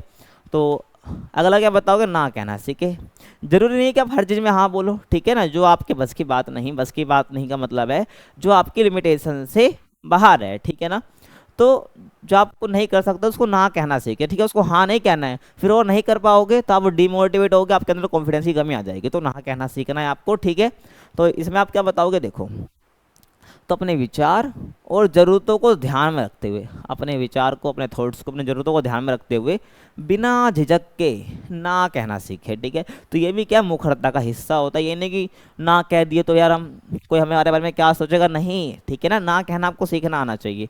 और ये क्या है, आपकी सीमाओं का सम्मान करने का तरीका है। ठीक है ना, क्या कह रहा हूँ मैं, तो ये क्या है, आपकी जो सीमा है, आपकी जो लिमिटेशन है, उसका रिस्पेक्ट करने का तरीका है ये ना कहना। ठीक है ना, क्योंकि हर व्यक्ति, जो मुखर व्यक्ति होगा ना, वो ज़्यादा उड़ेगा नहीं, वो अपनी लिमिटेशन को जानता है। ठीक है ना, तो लिमिटेशन को जब जानता है, तो लिमिटेशन को जानने वाला व्यक्ति, वो ना कहना उसको आता होगा। ठीक है, तो आपको क्या करना है, ना कहना सीखना है। ठीक है ना, ध्यान रखना। तो ये हो जाएगा। अगला है सुनने की आदत डालना। आपने देखा होगा भाई, जिसके लोग बात सुनते हैं ना, तो उसके अंदर एक कला जरूर होगी, वो सुनता है। ठीक है ना, फिर बोलता है। ठीक है, तो यही करना है। अगर आप चार लोगों के बीच में भी खड़े हो, ठीक है, तो सबकी बातें सुननी है, फिर आपको बोलना है। ठीक है, ये नहीं कि भाई वो बोल रहा है, उसकी बात सुनी नहीं, अपनी बातें चालू कर दी, तो ये गलत दिशा में जाता है। ठीक है, लोग आपको एक अलग नजरिए से देखना चालू कर देंगे। तो पहले क्या करना है, आपको सुनने की आदत डालना है, अगर आपको मुखर व्यक्ति बनना है तो। ठीक है ना, ध्यान रखना। तो क्या, दूसरों की बात को ध्यान से सुनना, फिर अपने विचार व्यक्त करना। ठीक है, एक अच्छे संवादी का गुण है ये। ठीक है, जो एक अच्छा जो कन्वर्सेशन करता है उसका गुण होता है, जिससे संवाद में क्या रहता है, जो कन्वर्सेशन होते हैं उसमें संतुलन आता है, जिससे और आपके एक मुखर व्यक्ति की तरफ तब्दील होते चले जाते हो। ठीक है, समझ आ रहा है। अब अगला क्वेश्चन देखो। पहला समझ आ गया मुखर क्या है, मुखरता क्या है। इसके अगर आपको मुखर व्यक्ति बनना है तो किन किन चीज़ों का ध्यान रखना है। ठीक है, एग्जाम में आएगा तो लिख देना है आपको। ठीक है, आपको मैंने ऐसे बता दिया कि आप खुद से भी लिख सकते हो। ठीक है ना, तो देखो अगला क्वेश्चन, सांवेगिक बुद्धि का जेनोस मॉडल क्या है। बहुत इंपॉर्टेंट क्वेश्चन है, ध्यान रखना। आपको ये बताना है सांवेगिक बुद्धि है, इसका जेनोस मॉडल क्या है। ठीक है ना, जेनोस मॉडल क्या, ध्यान रखना। तो देखो, तो जेनोस मॉडल की व्याख्या कर रहे हैं हम। ठीक है, तो जेनोस मॉडल के एक ऐसा मॉडल है जो कि कार्यस्थल पर, जहाँ पर आप काम करते हो, ठीक है ना, कार्यस्थल पर क्या है, भावनात्मक बुद्धिमत्ता यानी कि इमोशनल इंटेलिजेंस के आकलन और विकास के लिए विशेष रूप से डिजाइन किया गया है। ठीक है, मैं बता देता हूँ। तो जेनोस मॉडल है भाई, आप जहाँ पर काम करो, आपका कार्यस्थल है, वहाँ पर आपकी भावनात्मक तरीका क्या है, मतलब आपकी जो व्यवहार कैसा है वहाँ पर। ठीक है, आपकी जो भावनात्मक बुद्धिमत्ता है उसको आंकना। ठीक है, उसका आकलन करना। ठीक है ना, तो और उसका विकास करना। ठीक है, कार्यस्थल पर आपको कैसा भावना रखनी चाहिए, उसके विकास के लिए मेनली डिजाइन किया गया है जेनोस मॉडल। ठीक है, तो इस पर ये बात करता है। और देखिए, और ये मॉडल क्या, डॉक्टर बेन पामर और डॉक्टर कौन स्टफ द्वारा विकसित किया गया है। ठीक है, तो नाम में आपको ध्यान रखना है। ठीक है, ऐसे एग्जाम में लिख के आओगे ना तो एग्जामिनर खुश हो जाएगा। ठीक है ना, तो ये मॉडल क्या, डॉक्टर बेन पामर और डॉक्टर कौन स्टफ द्वारा विकसित किया गया है। ठीक है, और जेनोस मॉडल क्या, देखो ये अब यहाँ पर आपको समझ आ जाएगा। तो जेनोस मॉडल क्या है, ये समझने में मदद करता है कि लोग कार्यस्थल पर, ठीक है ना, वहाँ पर हमारी भावना को आकलन करना, उसको विकास करने में लिए डिजाइन किया गया है। तो जेनोस मॉडल समझने में मदद करता है कि लोग कार्यस्थल पर अपनी भावनाओं का उपयोग कैसे करते हैं, जो उनके अंदर की फीलिंग है भाई, वो कैसे उसका यूज कर रहे हैं। ठीक है ना, ध्यान रखना। और उनके व्यक्तिगत और पेशेवर जीवन पर इसका क्या प्रभाव पड़ता है। ठीक है, तो जेनेसिस मॉडल मेनली हमें यह बताने में मदद करता है कि एक व्यक्ति है, उसके कार्यस्थल पर, ठीक है, उसकी भावना, जो उसकी भावनाओं को किस प्रकार से उपयोग कर रहा है, और उसके व्यक्तिगत जीवन पर, उसके पेशे पर क्या प्रभाव पड़ रहा है उसका। ठीक है, तो ये हमारा जेनेसिस मॉडल हमें बताता है, समझाता है। आपको समझ आ गया होगा। आगे देखिए, तो पहला इसमें आ जाएगा। ठीक है, इसमें हम जो बात करने वाले हैं, तो इसमें पहला हमारा क्या आ जाएगा भाई, भावनात्मक आत्म जागरूकता। ठीक है, तो जेनेसिस मॉडल हमें क्या बताता है कि अपनी भावनाओं को समझना और उनके प्रभाव को जानना। हम कार्यस्थल पर क्या भावना रख रहे हैं, ठीक है, इसमें आपको ये बताना है, जेनेसिस मॉडल में ही आता है। ठीक है, अपनी अपनी जो भावना है, यानी इसमें जागरूकता होनी चाहिए, आत्म जागरूकता होनी चाहिए, यानी कि आप कार्यस्थल पर हो, ठीक है, तो वहाँ पर आप अपने व्यवहार, जो आपका भावना है उसको समझना है, और उसका प्रभाव क्या हो सकता है, इसको अगर आपको ये पता होगा तो आप क्या कर पाओगे, आप वो चीज़ करोगे ही। ठीक है ना, तो अपनी भावनाओं को समझना और उनका प्रभाव जानना। ठीक है, तो ये क्या हो जाता है, भावनात्मक आत्म जागरूकता होती है। तो जेनेसिस मॉडल में दिया गया है। ठीक है, तो ये पहचानने का तरीका है। ठीक है ना, अगर एक व्यक्ति के कार्यस्थल पर क्या है, उसका भावना है, वो कैसे उपयोग करता है, तो हम ये यूज देखेंगे कि उसके अपनी भावना के प्रति उसकी आत्म जागरूकता कितनी है। ठीक है ना, समझ आ रहा है। ठीक है आपको। उसके बाद भावनात्मक अभिव्यक्ति, यानी कि अपनी भावनाओं को खुलकर और स्पष्ट रूप से व्यक्त करना। ठीक है ना, आपकी जो भावना है, ठीक है, उसको स्पष्ट तरीके से और खुलकर व्यक्त करना, ठीक है ना। समझ रहे हो, यहाँ पर तो ये भी हो जाएगा कि भाई कैसे आप अपनी जो फीलिंग्स है उसको शेयर कर रहे हो, बता रहे हो, ठीक है, इसमें जेनोस मॉडल में ही आ जाता है ये। और दूसरा, भावनात्मक जागरूकता दूसरों के प्रति, ठीक है ना। फिर कार्यस्थल पर दूसरे लोग भी होंगे, उनकी क्या है, उनकी जो भावना है, उनकी जो फीलिंग्स है उसके प्रति जागरूकता, ठीक है ना। तो ये भी जेनोस मॉडल में बताया जाता है कि दूसरों की भावनाओं को समझना और उनका ध्यान रखना, ठीक है ना। दूसरा, मान लो कि भाई आप कार्यस्थल पर हो, ठीक है ना, आप बहुत खुश हो, दूसरा बंदा बहुत दुखी है, ठीक है ना। उसके पास आप चले गए अपनी कुछ ना कुछ बातें बताने, ठीक है, वो पहले से दुखी है, तो आप उससे ऐसी बात नहीं कर सकते भाई, जैसे हंसी वाली बात नहीं कर सकते। तो ये क्या है, आपकी जेनोस मॉडल यही दिखाता है कि वो कैसा कार्यस्थल पर क्या अपनी जो भावनाओं का उपयोग कर रहा है, ठीक है। अगर दुखी व्यक्ति के पास तुम जा रहे हो, ठीक है, जो पहले चिंता में है, ठीक है, तो ये ध्यान रखना। तो कार्यस्थल पर हम किस प्रकार से अपनी भावनाओं का उपयोग करें, ये तो दिखा रहा है। अगर जो खुश व्यक्ति है, अगर वो ना जाता, अपने पास बैठा रहता, अपनी भावना को नियंत्रित कर पाता, तो ऐसा होता ही नहीं। तो दूसरा वाला व्यक्ति जो पहले से दुखी है, उसको परेशानी महसूस होती है, वो और टेंशन में आ जाता है, ठीक है। तो ये उसके लिए अच्छा नहीं होता। तो ये क्या, दूसरे की भावना को अगर समझ लेंगे तो उसका ध्यान रखना, तो ये भी क्या हमारे जेनोस मॉडल में बताया जाता है, ठीक है। दूसरे के प्रति क्या भावना है, ठीक है ना, अगर हमें पहले से पता है और उसका ध्यान रखना, हमें पता है भाई कि क्या जो उसकी भावना है वो कैसी है, तो हम ऐसी चीज़ें करेंगे नहीं कार्यस्थल पर, ठीक है। तो ध्यान रखना, तो ये भी क्या एक तरीका है, अगर हमें किसी व्यक्ति को जानना है तो वो दूसरे की भावना को किस प्रकार समझता है, तो इससे कि हम उसके बारे में जान सकते हैं, ठीक है। भावनाओं का तर्कसंगत उपयोग, ठीक है ना, जो फीलिंग्स आपकी हैं, जो भावना आपकी है, उसको तर्कसंगत तरीके से उपयोग करना, यानी कि निर्णय लेने और समस्या समाधान में भावनाओं का सही उपयोग करना, ठीक है। मैंने पीछे बताया था भाई, जो भावनाएं होती हैं, ठीक है, ये जो हमारी कौन सी होती है, संज्ञानात्मक प्रक्रिया होती है, उसमें हम किस प्रकार से यूज़ करें निर्णय लेने में, समस्या समाधान में, तो ये भी काफ़ी मददगार होती है। तो भावनाओं को तर्कसंगत तरीके से उपयोग करना, यानी कि निर्णय लेने में, समस्या समाधान में भावनाओं किस प्रकार से हम उपयोग कर रहे हैं, ठीक है, ये भी ध्यान रखना होता है। तो ये भी जेनोस मॉडल में बताया जाता है, ठीक है। उस दूसरा, अगला देखो, भावनात्मक आत्म प्रबंधन, ठीक है, यानी कि अपनी भावनाओं को नियंत्रित करना और संतुलित रखना, ठीक है। जबकि भावनाएं हैं उसको संतुलित बनाए रखना कार्यस्थल पर, ठीक है, उसको नियंत्रित रखना, तो ये क्या हो जाएगा, हमारा भावनात्मक आत्म प्रबंधन हो जाता है, ठीक है, ध्यान रखना। ये सब देखा जाता है जब एक व्यक्ति को देखा जाता है कि आकलन किया जाता है किस प्रकार से वो कार्यस्थल पर अपनी भावना का उपयोग करता है, तरीका होता है आकलन का, ठीक है। 70% कुछ पूछे जाते हैं उससे, ठीक है, 70 के करीब कुछ पर्सन होते हैं, उसमें से कुछ पर्सन पूछे जाते हैं, उससे पता चल जाता है कि वो कैसा कार्यस्थल पर अपनी भावनाएं रखता होगा, कैसे उसका उपयोग करता होगा, ठीक है ना। तो ये आपको समझ आ गया भाई, आत्म प्रबंधन यानी कि भावनाओं को नियंत्रित करना और संतुलित बनाए रखने में भी ये देखा जाता है कि वो किस प्रकार से उपयोग कर रहा है, ठीक है, अपनी भावनाओं का, ठीक है। तो यानी भावनाओं को नियंत्रित करना आना चाहिए। अगला है भावनात्मक संबंध प्रबंधन, यानी कि रिश्तों को सकारात्मक बनाए रखने के लिए भावनाओं का प्रबंधन करना, ठीक है ना। जो भावना है उसको प्रबंधन करना किसके लिए, ताकि संबंध कैसे बने रहे, सकारात्मक बने रहे, ठीक है, समझ आ गया। अब हम बात करते हैं टिप्पणियों की, किसकी, टिप्पणियों की। टिप्पणियाँ क्या होती है, जिसका आंसर वो काफी छोटे में लिखना होता है, यानी कि जिसके हमने पीछे बात करी ना इन सब क्वेश्चनों की, इनका आंसर लिखना होता है हमें 300 वर्ड में, कितना, 300 वर्ड में, ठीक है ना। और जो टिप्पणियाँ हैं, ठीक है, 2 मिनट, ठीक है, देखो जो कि टिप्पणियाँ हैं, इनका आंसर लिखना होता है, 2 मिनट पेन चेंज कर लूँ मैं। जो इनका आंसर हमें 150 वर्ड्स में लिखना होता है, ठीक है, कितने में, 150 वर्ड्स में लिखना होता है। और ये कितने का आता है आपका, 5 मार्क्स का आता है, ठीक है। और जो पीछे मैंने बात करी वो 10 मार्क्स का आपका आता है, 50 मार्क्स का आपका एग्जाम होता है, ठीक है, समझ आ गया होगा आपको। तो देखो, तो पहले जो टिप्पणियाँ हैं, ठीक है ना, आपके एग्जाम में 4 आती हैं, ठीक है। 2 सेक्शन होते हैं, ठीक है, तो एक ऊपर 2 होती हैं क सेक्शन में, और सेकंड जो आपका सेक्शन होता है खंड खा, तो उसमें भी आपकी 2 टिप्पणियाँ होती हैं, ठीक है। तो 4 के ऊपर लिखना आता है, ध्यान रखना। तो आपको मेरे 4 टिप्पणी लिखनी होती है। तो पहले जो टिप्पणी है, ध्यान रखना, वही टिप्पणी लिखवाई जो इंपॉर्टेंट है। ऐसे को तो बहुत सारी हो जाएंगी, लेकिन मैंने काम की जो आपके एग्जाम में आ रही है मैंने उसी को लिया है।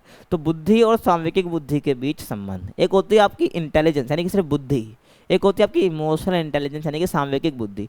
तो इन दोनों के बीच में क्या संबंध है, ठीक है, आपको ये बताना है, ठीक है। क्वेश्चन समझ आया, ठीक है, क्या कहना चाह रहा है, टिप्पणी करनी है, यानी छोटे रूप में आपको लिखना है। तो देखिए, बुद्धि और सांवेगिक बुद्धि, ठीक है ना, में गहरा संबंध होता है। पहले आपको ऐसे लिखना है, यानी कि मैं कहूँ तो सामान्य बुद्धि व्यक्ति की तर्क करने, समस्या हल करने और ज्ञान प्राप्त करने की क्षमता को दर्शाती है, ठीक है। मैं कहूँ जो आपकी नॉर्मल बुद्धि है, ठीक है, जो आपके कोई इमोशनल इंटेलिजेंस की बात नहीं कर रहे, यानी कि आप दूसरों की भावनाओं को समझ पा रहे हो, ठीक है, खुद की भावनाओं को नियंत्रित कर पा रहे हो, ये आपकी इमोशनल इंटेलिजेंस है। इसको साइड रखो 2 मिनट के लिए। आपकी जो नॉर्मल बुद्धि, आपकी जो नॉर्मल इंटेलिजेंस है, तो इसमें क्या है, व्यक्ति को तर्क करने, किसी से बात करने, समस्याओं को हल करने में, ठीक है, ज्ञान अर्जित करने में, ज्ञान देने में, तो इसकी क्षमता को दर्शाती है, ठीक है, जो आपकी नॉर्मल यानी जो बुद्धि होती है आपकी। समझ आ गया मैं क्या कहना चाह रहा हूँ। और जबकि सांवेगिक बुद्धि जो होती है, ये व्यक्ति की भावनाओं को समझने में, ठीक है ना, नियंत्रित करने में, ठीक है, और उनका सही उपयोग करने में, ये सब बता चुका हूँ मैं, भावनाओं को समझना, नियंत्रित करना किस प्रकार से, ठीक है ना, क्षमता को दिखाती है, ठीक है ना। तो बुद्धि क्या है, तर्क करना, समस्या समाधान करना, निर्णय लेना, ये सब। हाँ, वो बात अलग है भाई कि हम भावनाओं को किस प्रकार से उपयोग कर रहे हैं निर्णय लेने में, वो एक अलग एस्पेक्ट है, ठीक है ना, ध्यान रखना। तो समझने में, नियंत्रित करना और उनका उपयोग करने में, ये सांवेगिक बुद्धि का पार्ट ही दर्शाती है हमारी, ठीक है, सांवेगिक बुद्धि। और बुद्धि क्या है, हमें जीवन के बौद्धिक पहलुओं में सफलता दिला सकती है, ठीक है। जो बुद्धि हमें, जो जीवन के बौद्धिक पहलू यानी कि जहाँ पर हमें दिमाग की जरूरत पड़ती है, बुद्धि की जरूरत पड़ती है, वहाँ हमें सफलता दिला सकते हैं। वहीं सांवेगिक बुद्धि हमें बेहतर संबंध बनाने में, यानी कि दूसरे से रिलेशन बनाने में, ठीक है ना, एक संतुलित, एक बैलेंस्ड मानसिक स्थिति, जो हमारी मेंटल स्टेट है वो बैलेंस्ड रहे, इसे बनाए रखने में मदद करती है। समझ आ रहा है मैं क्या कहना चाह रहा हूँ, ठीक है। आप चिंता में हो, ठीक है, लेकिन उस चिंता को आप कंट्रोल कर पा रहे हो, तो आपकी मेंटल स्टेट क्या रहेगी, बैलेंस्ड रहेगी। तो ये आपकी सांवेगिक बुद्धि, आपकी इमोशनल इंटेलिजेंस पर निर्भर करता है कि आप कैसे, क्या है, अपनी चीज़ों को बैलेंस कर रहे हो, भावनाओं को बैलेंस कर रहे हो। अगर कर पा रहे हो तो आपके अंदर इमोशनल इंटेलिजेंस है। तो वहीं बौद्धिक पहलुओं को सफलता दिलाने में बुद्धि काम करती है, आपकी संबंध बनाने में, भावनाओं को नियंत्रित करने में आपकी सांवेगिक बुद्धि मदद करती है, ठीक है। और दोनों का संतुलन व्यक्ति को क्या है, अधिक सफल और संतुलित बनाता है, ठीक है। क्या बोला मैंने कि दोनों का संतुलन, यानी कि बुद्धि का और सांवेगिक बुद्धि का जो संतुलन है, ये क्या बनाता है, व्यक्ति को सफल बनाता है, और क्या बनाता है भाई, संतुलित बनाता है, एक बैलेंस्ड व्यक्ति वो बनता है, ठीक है। समझ आ गया क्या कहना मैं चाह रहा हूँ। अब अगला देखो, सामाजिक सांवेगिक अधिगम ढांचा, ये क्या है, ठीक है ना। पीछे मैंने बात कर ली बुद्धि सांवेगिक बुद्धि में संबंध क्या है, तो हम बात कर रहे हैं क्या, दूसरा जो हमारा क्वेश्चन है कि सामाजिक सांवेगिक अधिगम ढांचा, ठीक है। तो इसमें आप क्या बताओगे, तो जो हमारा सामाजिक सांवेगिक अधिगम ढांचा है, ठीक है, सांवेगिक मतलब को पता है, ठीक है, इमोशनल। तो सामाजिक संवेगिक अधिगम ढांचा यानी कि सोशल इमोशनल लर्निंग फ्रेमवर्क, ठीक है ना। तो अधिगम मतलब क्या होता है, लर्निंग होता है, ठीक है। का उद्देश्य क्या, लोगों को भावनात्मक, ठीक है, और सामाजिक कौशल विकसित करने में मदद करना, ठीक है ना। भावनात्मक कौशल और सामाजिक कौशल है कि समाज में आप लोगों से कैसे बातें कर रहे हो, ठीक है। तो ये सामाजिक कौशल, बैठने उठने का तरीका, तो सामाजिक कौशल और भावनात्मक कौशल विकसित करने में मदद करता है हमारा, ठीक है, सोशल इमोशनल लर्निंग फ्रेमवर्क, ठीक है। समझ आ गया, यानी कि सामाजिक सामाजिक अधिगम ढांचा समझ आ गया भाई आपको। और देखो, ये ढांचा क्या, व्यक्ति की आत्म जागरूकता, जी जो मैंने आपको बताया ना फ्रेमवर्क पीछे, सामाजिक जो आपका ये सामाजिक अधिगम ढांचा है, ये व्यक्ति की आत्म जागरूकता, आत्म प्रबंधन, ठीक है, यानी खुद पर प्रबंध करना, नियंत्रित रखना, ठीक है, और सामाजिक जागरूकता, संबंध प्रबंधन, ठीक है, या किसी से हम कैसे संबंध रख पा रहे हैं, और निर्णय लेने की क्षमता को मजबूत करने पर जोर देता है, ठीक है ना। जो ये वाला फ्रेमवर्क है इन सब पर जोर देता है, ठीक है। और इस ढांचे के माध्यम से व्यक्ति को ना केवल अपनी भावनाओं को बेहतर ढंग से समझ और नियंत्रित कर सकता है, ठीक है। इस ढांचे को उसके माध्यम से जो व्यक्ति फॉलो करेगा, ठीक है, जो इस फ्रेमवर्क के को लेकर चलेगा, तो उससे क्या होगा, व्यक्ति ना केवल अपनी भावनाओं को बेहतर ढंग से समझ और नियंत्रित कर सकता है, बल्कि दूसरों की जो भावनाएं हैं, दूसरों की जो फीलिंग है, उसको भी समझने में और उनका आदर करने में सक्षम हो सकता है, ठीक है। समझ आ गया मैं क्या कहना चाह रहा हूँ, ठीक है। तो ये हमारा हो जाएगा।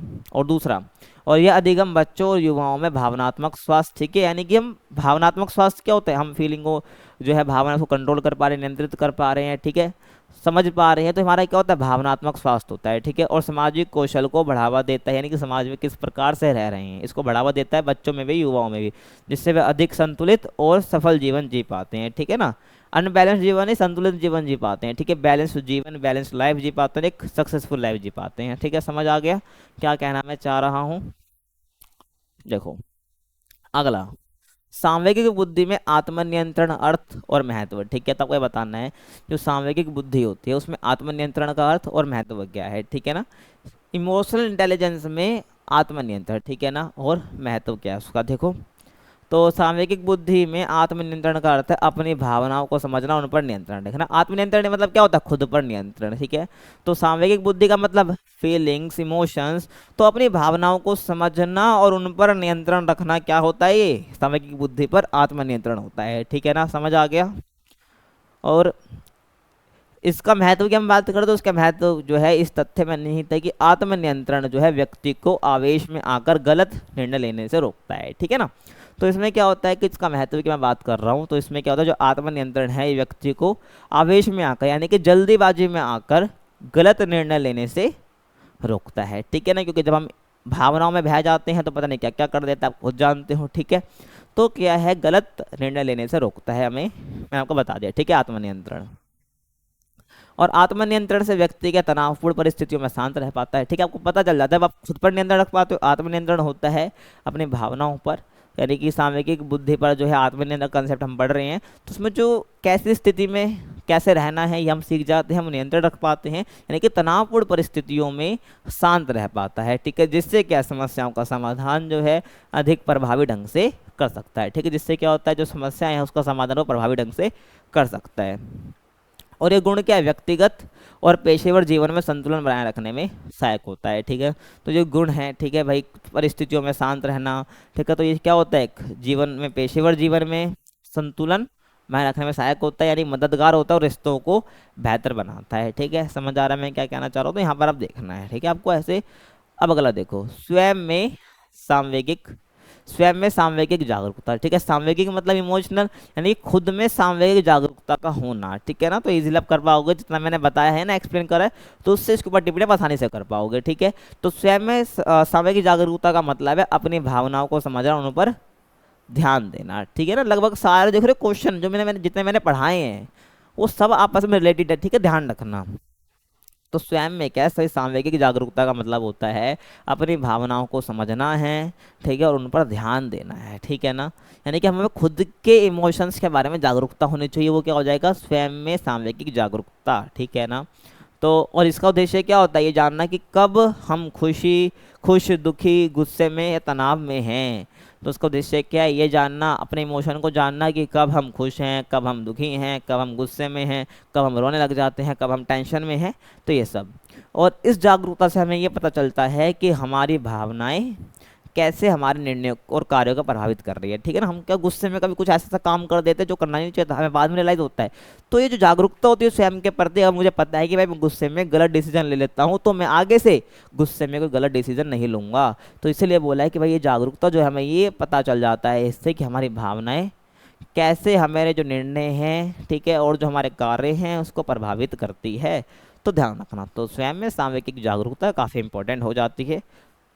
और जब हम क्या है अपनी भावनाओं को पहचानते हैं, ठीक है, जब हम क्या अपनी भावनाओं को पहचानते हैं तो हम बेहतर तरीके से प्रतिक्रिया दे पाते हैं, ठीक है। हमें पता है कि भाई मैं गुस्से में गलत डिसीजन ले लेता हूँ, तो मेरे को पता है, मैं पहचानता हूँ, तो मैं करूँगा ही नहीं आगे से। तो हम बेहतर तरीके से क्या है प्रतिक्रिया यानी कि रिएक्शन दे पाते हैं, जिससे हमारे रिश्ते सुधरते हैं और समस्याओं को जो हल है वो आसानी से निकलता है, ठीक है भाई। समझ आ रहा है मैं क्या कह रहा हूँ? स्वयं में सामूहिक जागरूकता क्या होती है, और ये क्या खुद को समझने का एक महत्वपूर्ण हिस्सा है, ठीक है भाई। जो ये ना स्वयं के प्रति आत्म जागरूकता, ये सामूहिक जागरूकता, ये क्या खुद को समझने का एक इंपॉर्टेंट हिस्सा है जो हमें क्या संतुलित और एक सकारात्मक बनाए रखने में मदद करता है, ठीक है ना। और इसमें एक और टिप्पणी आ जाती है, ठीक है।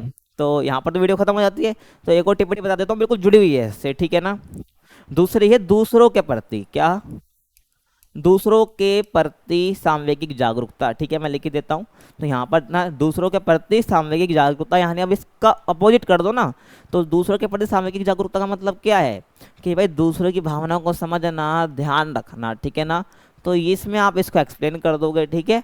तो इसका मैं डिस्कस कर चुका हूँ पहले पीछे ही इन सब के बारे में कि दूसरों के प्रति भावनाओं को ध्यान रखना, तो हमारी क्या हो जाती है, दूसरों के प्रति सांवेगिक जागरूकता, ठीक है ना। स्वयं के प्रति बता दी, दूसरों के प्रति बता दी, तो ध्यान रखना। तो यहाँ पर जो है हमारी वीडियो समाप्त हो जाती है।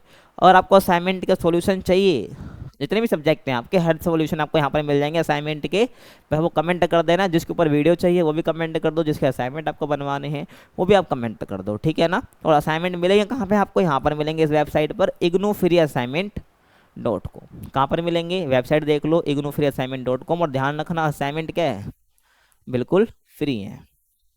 कोई भी चार्ज नहीं है, ठीक है ना। कहीं भी आप कहीं से आप पेड मत खरीदो, फ्री आपको यहाँ मिल जाएंगे, ठीक है। आप जाओ वेबसाइट पर, जाओ और विजिट करो, आसानी से बना लो, ठीक है। और वीडियो पसंद आई हो तो भाई चैनल को लाइक शेयर सब्सक्राइब कर सकते हैं। मिलते हैं आपसे अगली वीडियो में, तब तक के लिए कीप वॉचिंग।